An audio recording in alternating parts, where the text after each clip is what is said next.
आखिर El Nino India के लिए इतना खतरनाक क्यों माना जाता है?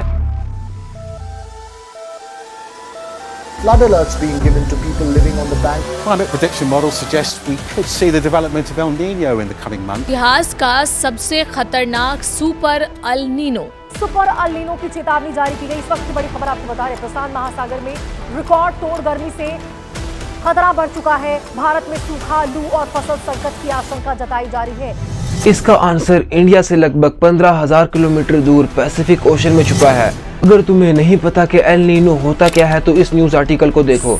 1997-1998 के एल नीनो पिछले 100 सालों के सबसे पावरफुल एल नीनो इवेंट्स में से एक थे। नोवा और यूनाइटेड नेशंस के डाटा के मुताबिक इस इवेंट से दुनिया भर में हजारों लोगों की जान गई और डरमाउथ यूनिवर्सिटी की 2023 की स्टडी के अकॉर्डिंग इसके इकोनॉमिक इफेक्ट्स ने ग्लोबल इकोनॉमी को लगभग 5.7 ट्रिलियन डॉलर्स का नुकसान पहुंचाया। और हैरानी की बात यह है कि पैसिफिक ओशन में होने वाले एक छोटे से बदलाव भी हजारों किलोमीटर दूर मौजूद देशों के मौसम को बदल सकते हैं। अब आते हैं एल नीनो पर और देखते हैं इसका पूरा प्रोसेस क्या होता है। देखो, नॉर्मल कंडीशंस में पैसिफिक ओशन की ट्रेड विंड्स नाम की हवाएं ईस्ट से वेस्ट की तरफ चलती रहती हैं।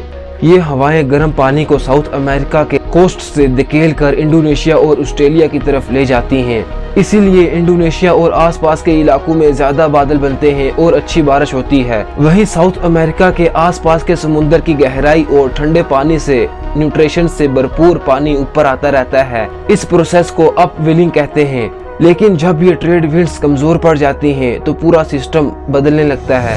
अब गर्म पानी इंडोनेशिया की तरफ जाने के बजाय पैसिफिक ओशन के बीच और साउथ अमेरिका की तरफ फैलने लगता है।